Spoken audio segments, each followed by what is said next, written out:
Hey guys, the Beastmen Arcane Journal has come out a little bit earlier than I thought, but it is now here. Even though there's been rumors coming for months, it has just all dropped on this new timeline where the Wood Elf Arcane Journal came out very quickly.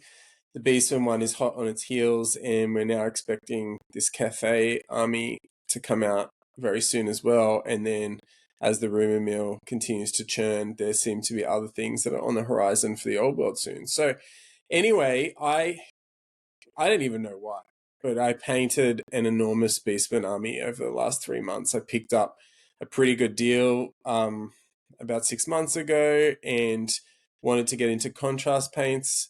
And then in a couple of days, burned through about 2,000 points of it and just kept going with prints. So I've ended up with most of the roster, I suppose people call it. Even managed to pick up a Herdstone, which we're going to talk about in a second, and things like the ability to make warped gauze that I'd heard about. But to get to the point, I've got a tournament that I'm running tomorrow, and it looks like I'll be the odd player. And a lot of people who are coming, because there won't be much at stake for me playing, are excited about playing against the Beastmen. And given that this is a warm up for another bigger tournament that's happening in about 3 weeks, I thought that the Arcane Journal was actually really good. Very disappointed with the High Elf one as a High Elf player.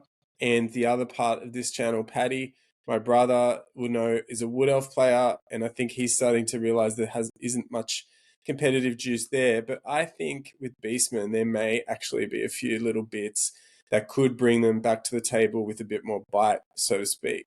So I thought I'd make this quick video, get on the hype train like everybody else, but as is the way here at 2 Plus, we really want to focus on actually playing the games. There's going to be a lot of theory hammer, a lot of hype over the next week, but I will be playing tomorrow, and I hope to get some battle reports and tactics out of the games for you. So I'm just going to talk through my reasoning with the Arcane Journal already. In conclusion, not to give too much away, but I think it's fantastic. I think from the point of view of thematics, which they all do a reasonable job at, this is rich. Even the things that aren't very good competitively have a lot of coherence in terms of the armies of infamy and some of the other the features of those things that are sort of melded into the book, like the special characters. Underneath that, though, I think first place you generally look is the magic items in terms of just quickly tooling up a competitive list. So I thought you can see on the screen where we're at with Beastmen competitively. If you're playing rules as written, which is starting to sort of wane a bit worldwide, let's say 2,000 points straight out of the book, 50% characters, no other comp restrictions. I think Beastmen are pretty good against non-shooting combat parts of the game.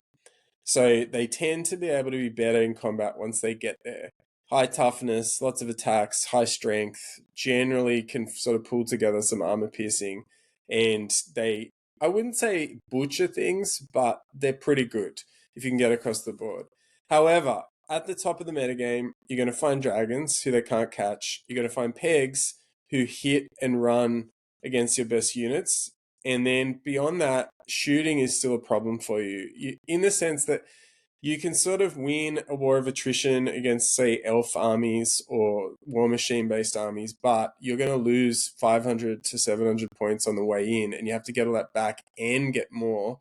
And now that the metagame has tightened up, players have gotten better, you're not really going to just obliterate people based on differences in list or mistakes made in deployment or list building anymore. So, at least not in many places that you're seeing people who have experience play. So, that's where we're at. I think soundly, Beastmen have a lot of promise in some ways, but generally what they do well doesn't stand out in the metagame. They don't do anything that's broken.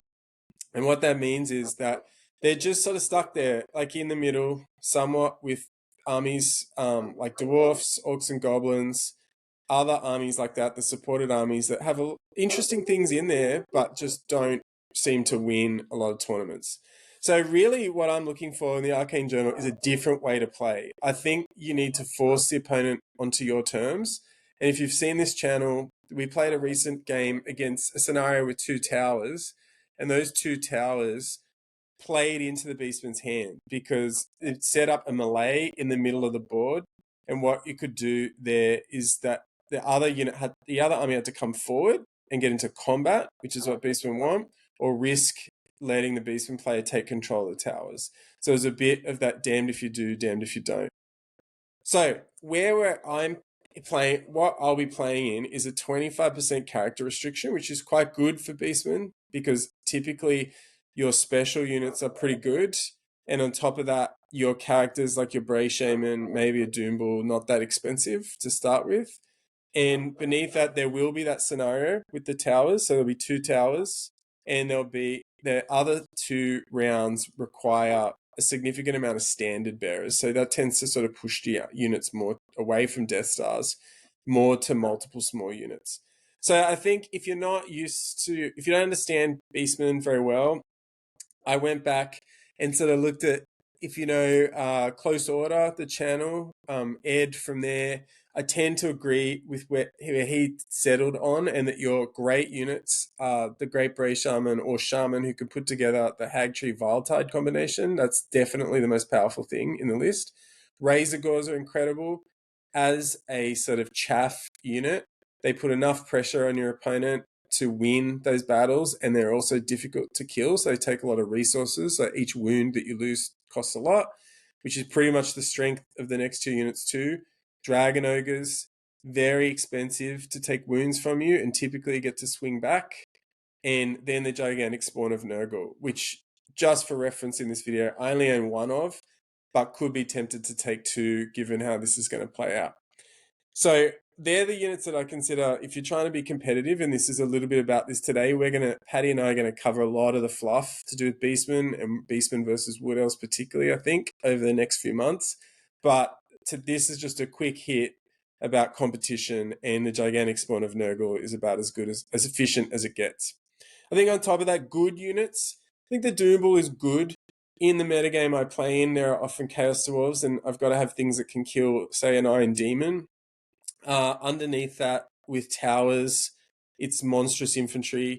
So 360 line of sight, and it can hold a tower on its own. I think in what we're going to talk about, it can take more magic items that are starting to get better as well. Beneath that, their Tuskar chariots are very efficient, and they're in core. Gore herds, you have to take 1, but I think are quite good for up to 7 or 8 points a model. And then I've come around to the fact that Harpies are very good as well. And for 55 points for 5, can fulfill a lot of functions in this army that you don't get, even though there is a lot of chaff lying around. Just flying plus Swift Stride is just incredible, and Skirmish is just very powerful across the board. So that's what I'd say is the state of play. You can quibble a little bit. Maybe Ungors are pretty good. Maybe there are other things you can have, but typically Beastmen have a lot of good chaff, a lot of good anvils, but it's difficult. Your hammers tend to be Viletide, and even the Doombull is a bit slow. Dragon Ogre's at 7, Doombull moving at 6, just a bit slow, and it can't catch the fly 10 Swift Stride stuff that sort of runs around in this metagame. So, without further ado, I'm going to talk to you about the 5 things that I'm going to play tomorrow that I think are the best competitive things at first glance from the Arcane Journal. The first, for sure, is the Herdstone. So there are 3 shots I'm going to show you if you don't have the book or access to the book, which would be very rare at the moment. The Herdstone is now available as a special choice, and this fulfills my want to play differently as a Beastman army. I think this can help you to take the initiative and force armies to have to play on your terms, that they can't just back away, chip a few points from you because you're going to start at an advantage. So it costs 100 points. You can see that it's got to come out of your special, which is good at 25% characters because you can those points tend to be spent in special. But it also can be put anywhere except before you start deploying, but outside of the center of the battlefield, 6 inches away and outside the deployment zone. So what I will tend to do is put it quite a way forward, but on my side of the board, so that I'm immediately able to take control of it and gain some of the advantages that we're going to talk about in a second. So to contest it, you've got to have a unit strength 5 or more that's controlling it. You'll need to look those up in the rulebook, how that works. But pretty much I will be able to control it pretty quickly. Then that unit that can do that gets magic resistance 1. Beyond that, if you're within 12 inches and control it, you're going to re-roll wounds. Units that are within 12 of it will re-roll natural ones when they roll to wound. So that's going to be good for not just, you roll 2+ to wound with all those great weapons, but you also have some killing blow, monster slayer that we'll talk about.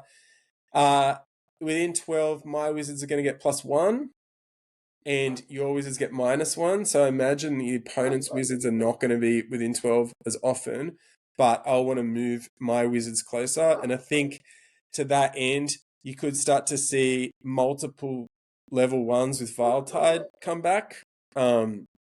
Beneath that, if they're within 12 and I control it, units, when they take Fear, Panic, or Terror, are going to get -1 for the opponent. So that's not bad. Mostly what I think's powerful about it, though, here is what happens next. Is that you get 200 victory points if you control it at the end of a game. So you just got to hang on to it. What Beastmen struggle with before is that they could rampage through the middle and then opponents could chip away at them and then they would move further away and get out like fast cavalry, flyers. They would just spread out. So whether it's dragons or Pegasus Knights, I mean, you can't do much about that already. And they're running around killing things, but elves could just sort of split and you couldn't catch them all and you'd lose. 200 points is quite a lot.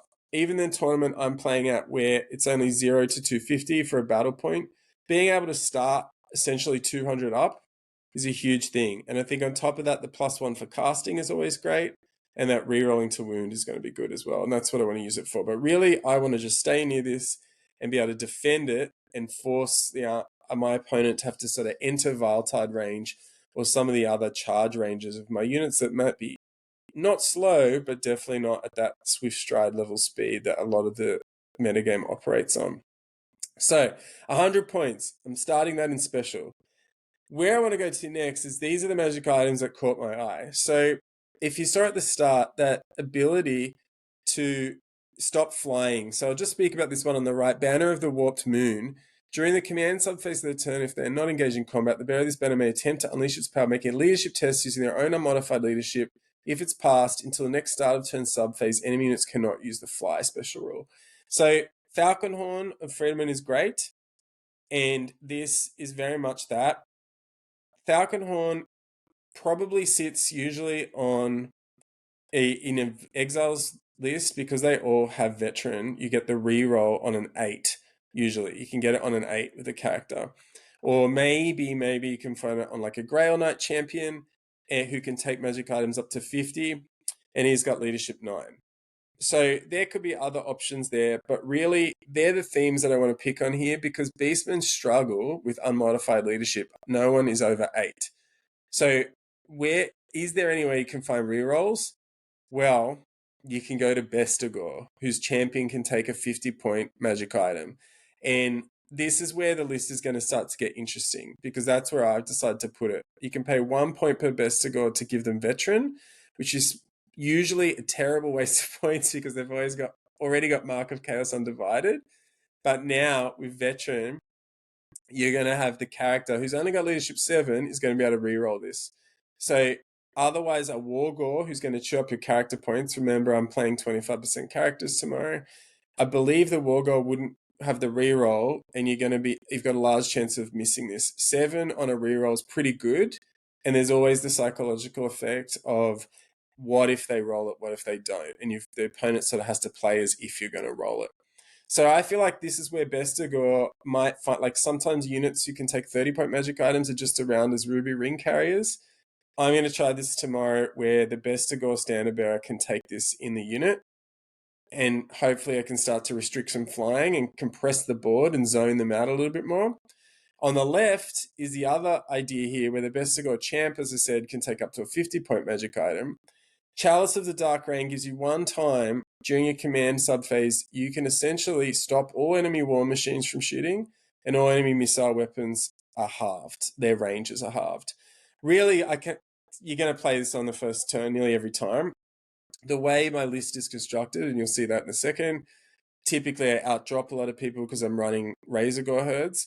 But at the same time, the other thing that I found with Beastmen, and remember the theme of this video is getting them to play on your terms, is that apart from the flying, which the very, very top of the meta kills you with, after that, the ability of Empire players to choose what they're shooting with cannons, to elf units to mass, or units to shoot mass poison at particular large targets, it just means that your game plan is a lot more restricted. So I think one of the strengths underneath what the great Unitime Beastman is that you can take different types of monsters, like you can take the Shaggoth, the Gorgon, Gigantic Spawn, Doombull, these things that hit hard, but when you can't mitigate the shooting, your opponent is able to pick which one they take down. And that it means that you can't sort of use the Gorgon's sort of monster slayer and killing blow effects. Like, of course, Frenzy is a pain, but if you're outdropping people with different types of monsters, you can tend to just line them up, charge them at them, and hope that they wear the damage and cause mayhem. But if you're not able to mitigate their shooting, they can just pick which one of your monsters is not going to make it, even if the other one does, and then it might chew through a few soft units at the end. So I'm going to try Chalice of the Dark Reign. Again, 50 points, 25% characters. I want this to go into a unit that's going to take either from my core or from my special or rare. And in this case, it's the Bestigor, again, who can wear a 50-point magic item. So that's what he'll be taking, which is going to create interesting decision. And I'll show you in my list, because Bestigor are typically a mediocre unit. You've heard us speak on this channel about toughness 4 and great weapons. So strength 6, Bestigor being pretty good, but they do only come in with a 5+ save to start with. So I think there could be a shot. With 2 towers plus standard bearers required at this tournament, if they're going to shine ever, it's got to be this time around. The last thing I want to say is just point to these 2 magic items at the bottom. What I think the Beastman book's done a great job.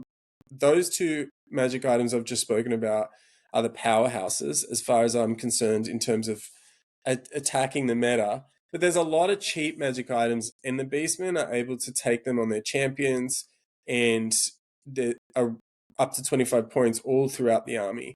And a lot of them are able to take magic standards. So in this case, the Cacophonous Dirge, which just essentially shuts down musicians within 18 inches, I think it's great. For 15 points, it's incredible. Like, you can see people trying to get away from you all the time. In this format, there's going to be a lot of standard bear, or tournament, I'm playing a lot of standard bearers, so people have musicians too to break the ties. That I think for 15 points, especially taking it out of core, it's pretty good. The Soiled Tapestry on the right, Hatred, re-rolling attacks as good as Beastmen have high strength, but not always high weapon skill. And Primal Fury can be good, but you don't always make that. Just being able to re-roll your attacks, or Hatred in general, you have higher quality attacks when you get there. I don't mind paying 15 points to trade off so my guys can re-roll theirs and your opponent can re-roll too, because I think typically my attacks are of a higher quality once we get to combat. So for 15 points, great. I'm chucking it in as well, and we'll see how that goes. So tomorrow, this is where I'm at. So I'm going to be running the Doombull, Black and Plate, 25 points still, even though there's the new full plate Chaos Armor for 40, which gives him a ward as well. I can't fit it in this time. Gnarled Hide for 15, a shield. I guess that probably could be a charm shield for a 1-off 5+ ward. I'll fix that up before tomorrow. But 259 overall is going to have a 2+ save and a 3+ save in combat, swinging that great weapon. Again, in this format, that Doombull will be really good, and it can ride with the unit down below, which we'll look at in a second if I have to. We've got the Great Bray Shaman, Hagtree Fetish, Ruby Ring, Elementalism, level 4. At this stage, just 240. That's taking me to 499 for my 25% characters, which is the restriction for this tournament. My core is going to be the 4 Razor Gore Herds, singles, of course. I've got 7 Gore Herds with full command in ambush. I, again, need the standards. I also love the change up with the champion with the great weapon. And I've got 2 units of those that can come on. I've got the 2 Minotaur Herds. So the Doombull could ride with them, or I can use them as ambushes.